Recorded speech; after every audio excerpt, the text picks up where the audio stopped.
Tem um vídeo no teu canal, que acho que... Não sei se tá no teu canal ou se é um corte, mas é um vídeo que tem bastante visualização, que o tema é assim, aprenda a falar. É, no meu canal. Por quê? Por que isso é tão importante? Isso é uma pregação, né? A diferença de palestra e pregação é que palestra... é uma pregação? É uma pregação. Ah, tá. É que na palestra eu posso dar minhas opiniões, eu posso contar minha história de vida, e na pregação você tem que explicar o que está escrito na palavra de Deus, que é a Bíblia, né? Então é uma pregação que eu explico a história, uma história bíblica de Nabal e Abigail. Nabal era um homem muito rico do Carmelo, da região do Carmelo, Abigail era sua esposa, e a Bíblia diz que ele era duro no falar, mas Abigail era sábia no proceder. Então, numa negociação com Davi, que na época não era o rei de Israel, mas já tinha seu exército, o grande rei Davi de Israel, Nabal fala de um jeito muito duro com o exército de Davi, e Davi dá ordem para matar todo mundo. E a Abigail, por ser sábia no proceder, ela vai na frente, negocia com Davi e consegue reverter o decreto de morte. Então, nessa pregação, eu explico o seguinte: o jeito que você fala pode atrair morte ou ressuscitar a vida na tua vida, na tua família, nos teus negócios. Então, é uma pregação, ou seja, uma exposição bíblica, mas sobre a importância das palavras, a importância de como você fala. Tá. E toda pessoa bem-sucedida, Edu, fala bem. Os CEOs hoje estão dando a cara na internet, você com o teu canal, qualquer pessoa, por mais simples que seja, para se dar bem na vida, ou seja, para ter um salário melhor, para ter o seu próprio negócio, para ter influência na internet, tem que saber falar. Você não precisa ser o melhor ou o maior especialista em comunicação, mas você tem que pelo menos saber se expressar. Então, nesse vídeo eu explico a importância de você falar bem. Tá, e isso é uma coisa que você aprende nos cursos que você fez também, de coach, essas coisas? Dá para aprender muita coisa, mas eu acredito que a observação é a maior ferramenta que nós temos de aprendizado de comunicação. Então, por exemplo, eu sou pregador também. Então, eu assisto 2, 3 pregações por dia. Caramba. Eu assisto muita coisa. Eu, como palestrante, eu assisto TED Talk, eu assisto os maiores palestrantes do mundo, eu fico assistindo. Porque, assim, não tem nada que substitua a observação. Quando você começa a observar, fala, olha, ele mexe a mão, ele muda o tom de voz. Então você tem que ter um mínimo de inteligência para observar, né? Mas é lógico que se você fizer um curso vai te ajudar, se você fizer uma mentoria de comunicação vai te ajudar, mas a observação é o mais importante de tudo. Isso aí tem a ver com uma frase que, se não me engano, também é do Dinheiro Emocional. Inclusive, galera, estamos soltando aí 10 aí, hein? Mas garanta esse livro aqui que é muito bom, ainda mais agora a versão que está atualizada. Se não me engano, nesse livro também que você usa uma frase que eu acho muito legal, que é alguma coisa assim: educação é igual instrução mais referência. Tem a ver com isso? Exatamente. Por exemplo, para você ser educado em alguma coisa, você tem que ser instruído primeiro e depois ter uma referência para seguir, que é a observação. Então, o que é você entrar num processo de educação? Você ter instrutores e referência.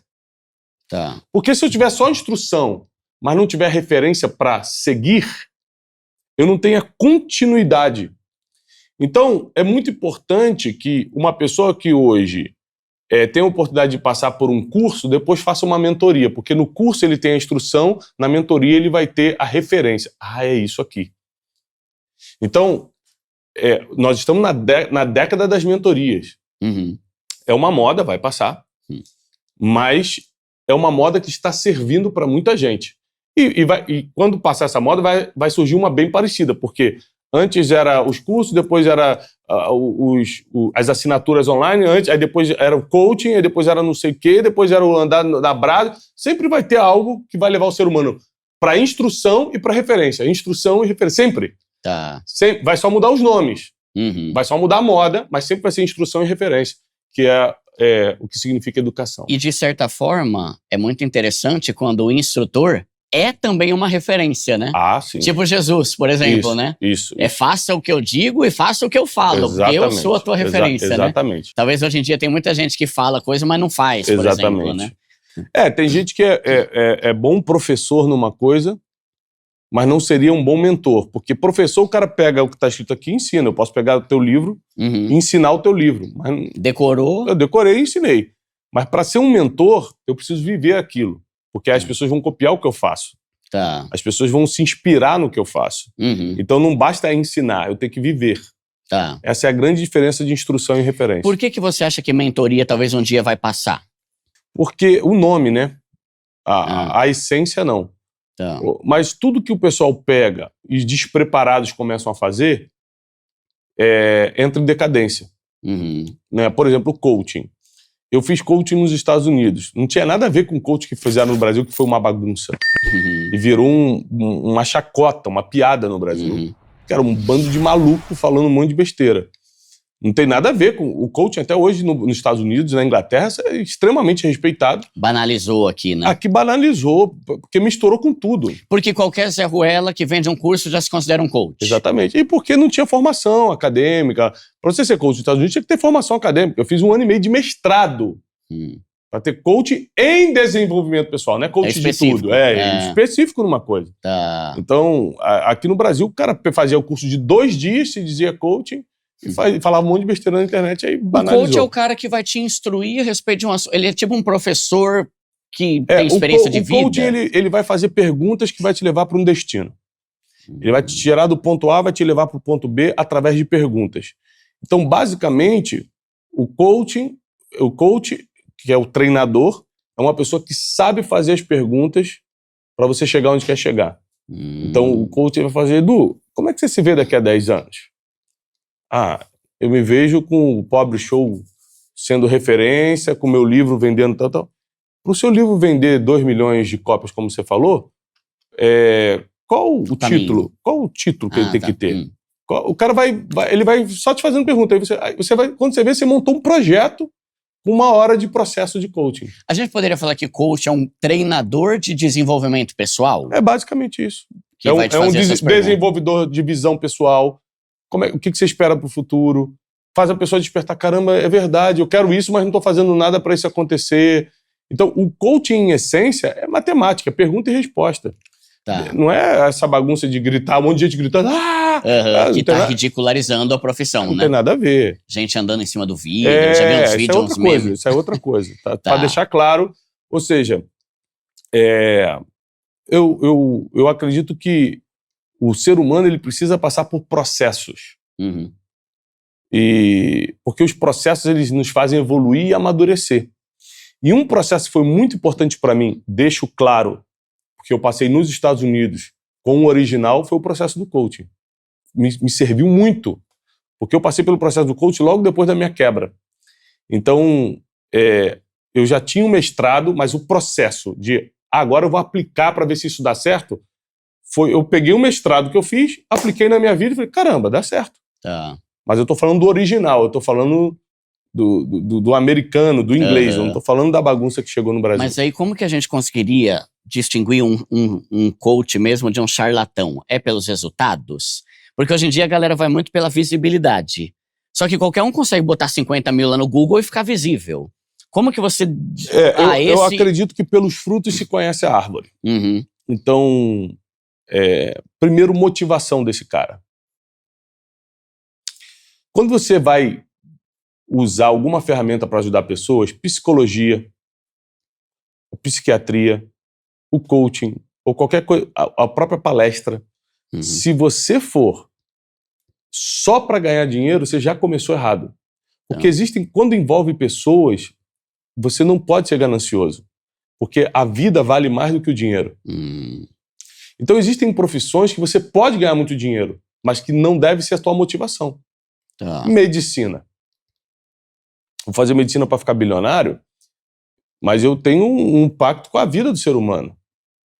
Então existem profissões, como, por exemplo, o psicólogo, que ele tá muito mais preocupado com o estado mental da pessoa do que com o preço da sessão, da consulta. Né? Então, assim, existem profissões que são mais arriscadas quando você é ganancioso.